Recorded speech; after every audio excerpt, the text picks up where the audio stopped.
right, you guys, what's going on? We're still here in California, Chuckwalla Valley Raceway. I've never driven this track.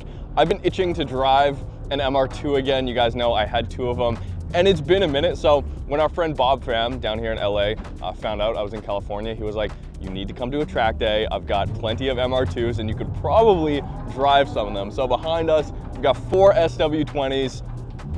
We're gonna go for a drive. I've never driven this track before, so I'm gonna start out with a 1MZ swapped SW20 MR2, which is a V6, not quite to the 2GR, not quite to the level of a 2GR, but we'll see how it does. Let's go drive. So the 1MZ V6 SW20 turned out to be the perfect car to learn Chuckwalla. It's a fast track, and especially with this non-VVTi 1MZ making about 200 horsepower and 210 pound-feet of torque, it was the perfect car to learn this track. It was a lot of third and fourth gear, boring torque curve, just super flat, really predictable throttle response, and probably one of the most reliable engines to put in an SW20. Great car to start off the day, but I wanted to get into something quicker, which we'll get into, but the rest of the car was modified for the track. So sticky tires, Willwood brake kit, and a short shifter, an aftermarket short shifter, which if you've driven a stock SW20, it's a little bit sloppy, especially with the cables going to the rear with the transaxles. So it felt great to drive, sounded awesome, but was definitely more catered to the street in terms of power delivery. But the next car I got in was Bob's rare 1995 SW20 Turbo, which in recent years have gone up in value, but this one was on Bob's OEM spec coilovers. So effectively a coilover setup that Bob's developed that takes the characteristics of the OEM SW20 setup, but just kind of brings it up to modern spec. So I was already a little bit nervous driving this car because Toyota did not build very many of these 94 and 95 turbo models for the North American market. But then I opened the engine lid. Look at how clean this thing is. Bob has spent a ton of time on it. It's a Gen 4 3S GTE, which was never fitted in an MR2. So this one's from a Toyota Caldina. The JDM MR2s for the final years got the 3rd Gen 3S GTE, but this has a couple of upgrades, including modern coil-on plug ignition and a side feed throttle body. Bob's fit a Garrett GTX 3076 Turbo, and it's making about 400 wheel horsepower.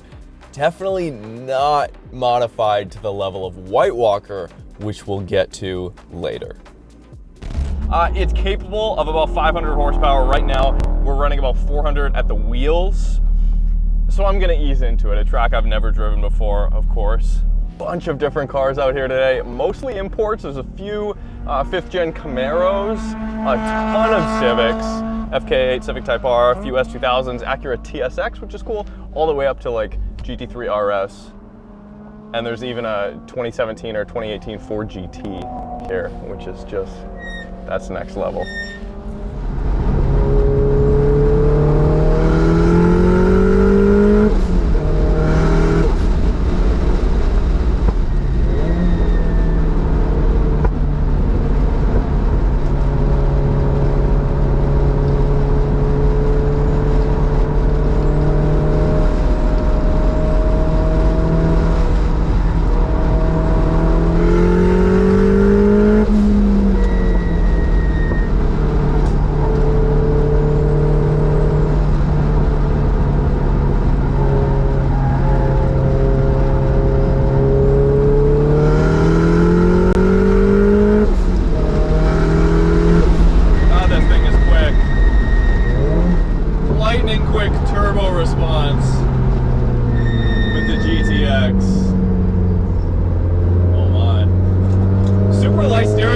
Versus my brief time in the 1MZ car, not only is it on stock suspension, the steering feels way lighter on center in this car than the 1MZ car. I don't know if the steering's any different. Like, this is what I remember MR2 steering to be. Not great on center, but then it gets decent in the corners. But the 1MZ car steering felt really good. Now, ahead of me is destroying me in the corners. But on the straightaway, there is no comparison.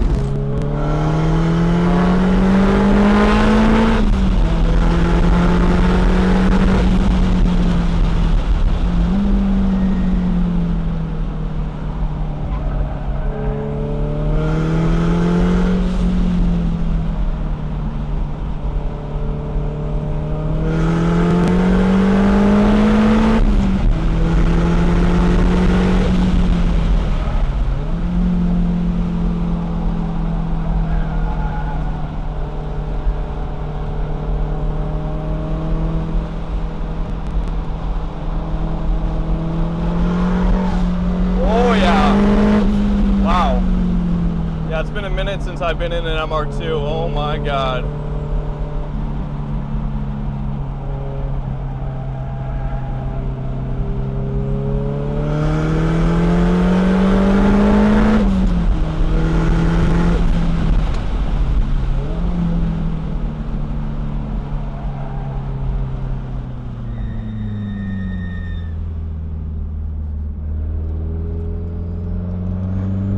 This track is incredible though. Lift off, get some rotation.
Wow, that section's fun.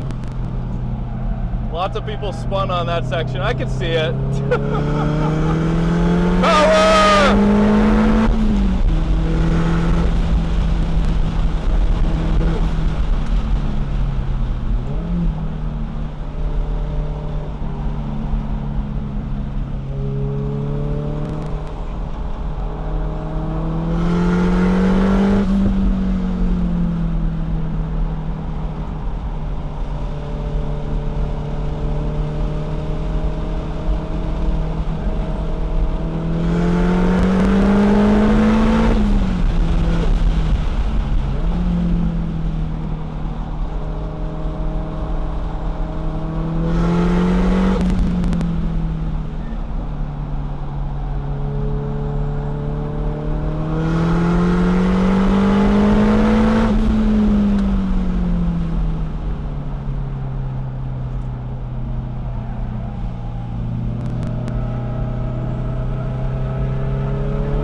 Like Bob said, it's a street car that we're just driving on the track. It's on all season tires at the moment. So a lot of understeer, which was nice when you're learning the track, but then a couple of corners, third gear corners, getting on the power.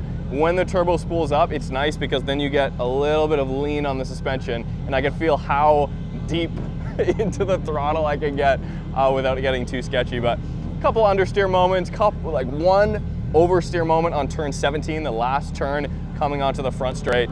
But effectively, this is just not built for the track. Fun though, tons of power. So, White Walker. This is a car that's been developed over years and years of track time, countless laps at many different tracks. that's made it into what it is today. It's a little bit different than the one I just drove under the engine lid. This one's making 338 wheel horsepower at 14 pounds of boost. That's the low boost setting. It's running on E85. It has harnesses, it's got racing seats, and the coilovers, both damping and spring rates, are tuned for the track, so it should be quite a bit stiffer, a little bit flatter in the corners. But let's go find out. Let's get some laps in. Yeah, we're running on E85. Big turbo. We'll talk to Bob at the end, see exactly what's going on, but you're probably not going to be able to hear much when we're going because I got to run with the windows down. Woo! Cannot thank Bob enough for this experience. Thank you, Bob. Tons of track time today, lots of different cars. It's the only way to learn.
whatever you've got in this car, whatever setup this is, I want it so badly. It is probably the most balanced MR2 I've ever driven. A ton of grip. Bob said this was set up for understeer. Yeah, kind of. I mean, I definitely didn't experience any like crazy battles with oversteer, but it has a ton of feel. Wow.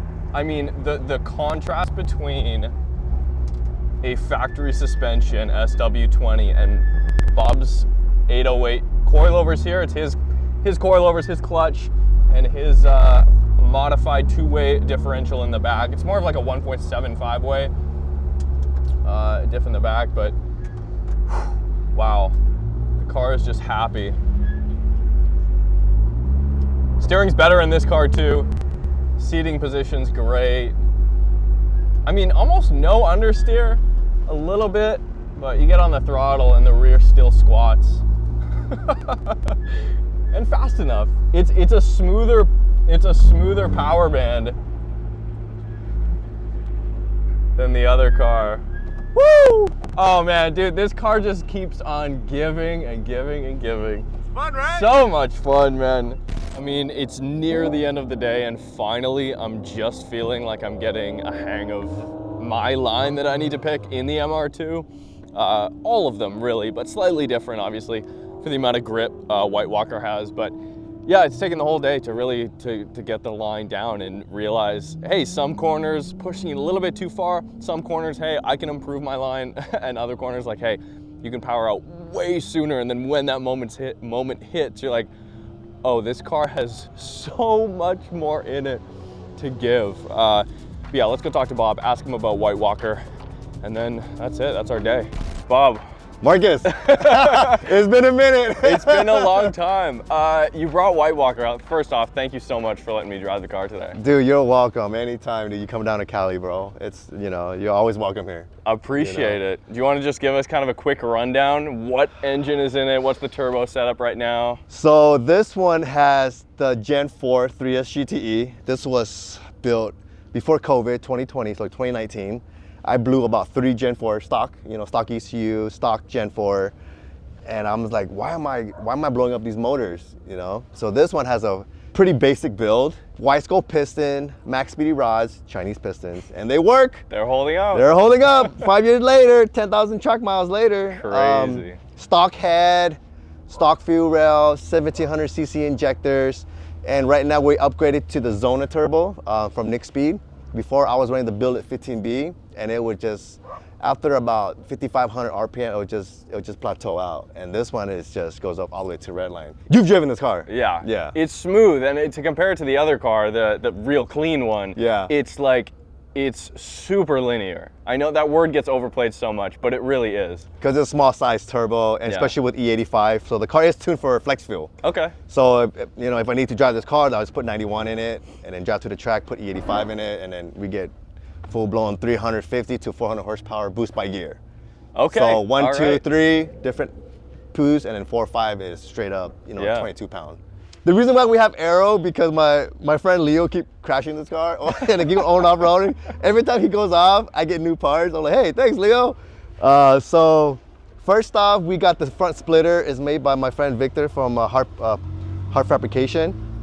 And then it is chassis mounted, so you can actually step on it, bouncing on it, you know. That's the shot. So, and then we are running a plywood, just in case I go off, the wood would break before it breaks my chassis. Mm-hmm. And my buddy Adrian did the hint wood for me. It was like super last minute for this event.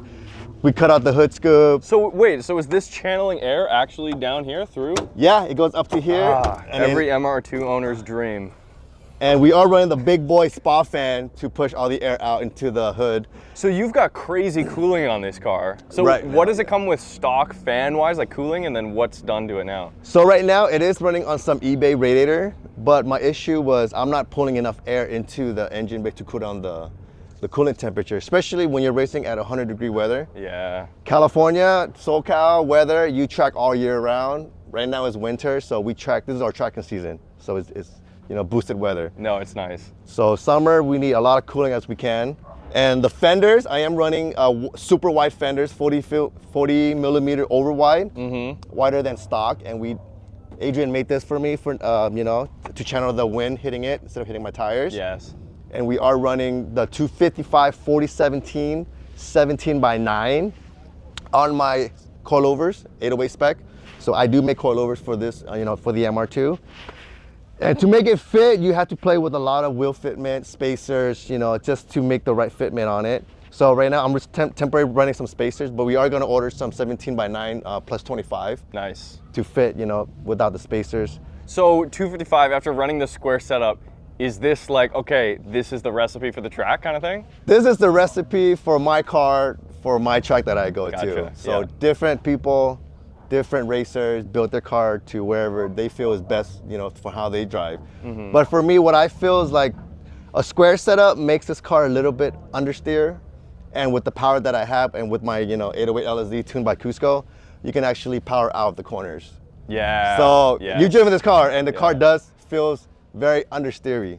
Yes. If that makes sense. But honestly, the more it understeered, the more it encouraged me to get on the throttle earlier and harder, and then you can kind of force it to squat and actually do its thing. Yeah. So that was the idea when people say snap oversteer. I was like, let's try to minimize that. So you know what?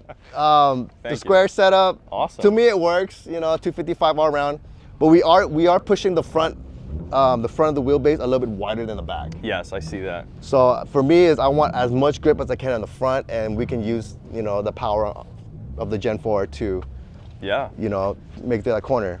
Interior, like what ECU is running this? What's the brain behind it? Oh man, so this ECU prevents me from blowing any more motors. Okay. Which is tuned by Unrivaled Tuning. Okay. He sets up all the safety features for this car, and then Adrian did my Link. Right now I'm running a Link Monsoon X. So with the own relay, you know, circuit board for all that stuff, and as much cooling as I can.